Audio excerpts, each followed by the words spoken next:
For years, we've watched the story of Hawkins, Indiana unfold one monster at a time. But what if I told you that every shadow, every vine, every single screech from the Upside Down was all part of a single, terrifying symphony conducted by just one person? See, to really get what's happening, you have to ask this question. Because the fight for Hawkins, it's not a series of random invasions. No, it's the final, brutal act of a personal vendetta that started decades ago, all orchestrated by one single antagonist. All right, so the secret history of Hawkins. And yeah, it really didn't start in '83. The story that most of us know, it kicks off with Will Byers disappearing. But to find the real source of all this rot, we've got to go way back, more than 20 years before that night. Okay, so this timeline is absolutely key. It all starts back in '59.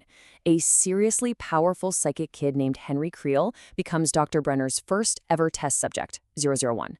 Problem is, Brenner can't control him, so he basically puts a chip in his neck to suppress his power, and then tries to copy it in other kids, including a little girl named Jane Ives, who we all know as 11. Everything comes to a head in 1979. One, who's been playing the long game, tricks 11 into freeing him. He then goes on a rampage, slaughtering almost everyone in the lab, and 11, in this moment of pure rage and terror, taps into a power she never knew she had and just flings him into another dimension. And this is the twist that changes everything. The boy she banished, Henry Creel, subject 001, he didn't die. No way. That raw, chaotic dimension, it tore him apart and rebuilt him into something else. Something monstrous. The creature we now know as Vecna.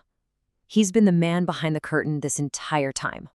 So, how do we get from that secret history to the story we all know? Well, with Vecna now stewing in this other world, his influence starts to seep through the cracks. And it all begins with one of Eleven's experiments. 4 years after she banished Henry, Brenner is still pushing Eleven's powers to the limit. He wants her to psychically spy on a Russian general.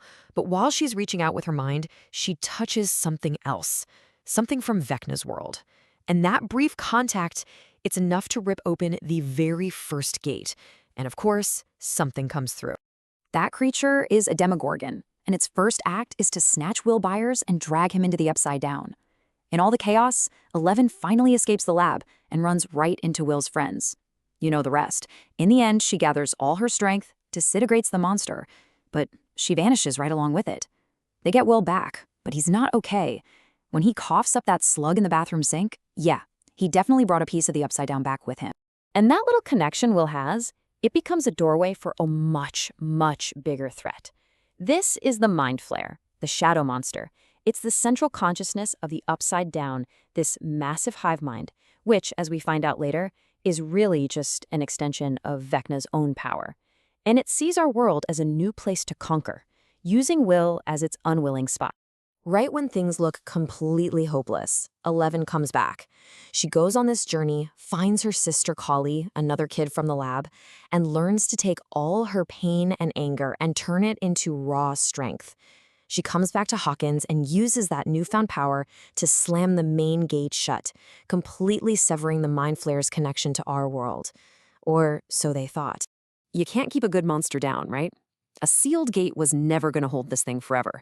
A year later, summer of '85, the Mind Flayer finds a pretty unexpected way to claw its way back into Hawkins. Yes, so deep underneath the brand new, super shiny Starcourt Mall, the Russians have been busy. They've built this massive machine specifically to rip the gate open again. And they succeed, just for a second. But a second is all it takes for a piece of the Mind Flayer's essence to sneak right back through. This time, though, the Mind Flayer has a new and, honestly, a way more disgusting strategy. Instead of just possessing one kid, it flays dozens of people and a whole lot of rats, infecting them, controlling their minds, and then melting their bodies down into this goo, this biomass, to build one single, horrifying physical monster in our world. Speaking through its main puppet, Billy Hargrove, the Mind Flayer lays its cards on the table. This isn't just a hit-and-run invasion anymore. This is a permanent occupation. After an insane, brutal battle at the mall, Joyce manages to destroy the Russian machine and close the gate again, but it costs them. Billy dies, Hopper is seemingly gone, and maybe worst of all, Eleven's powers are completely fried. So now we're in 1986. 11 is powerless. And this is when the true mastermind finally decides to step out from behind the curtain. Vecna begins his real plan.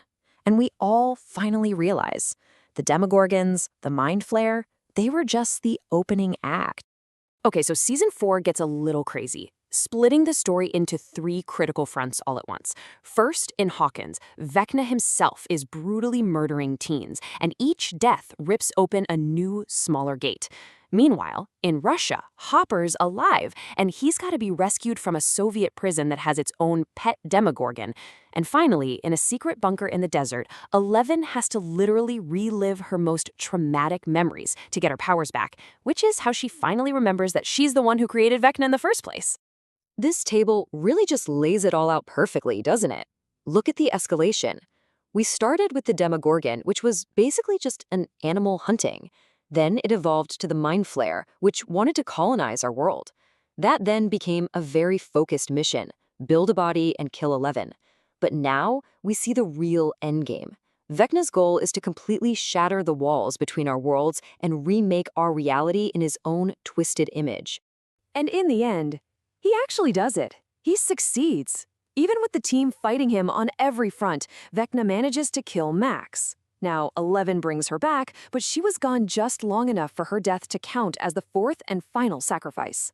The 4 gates connect, ripping open a massive, fiery mega rift that tears Hawkins in two and finally allows the Upside Down to pour into our world. And that brings us to the final war.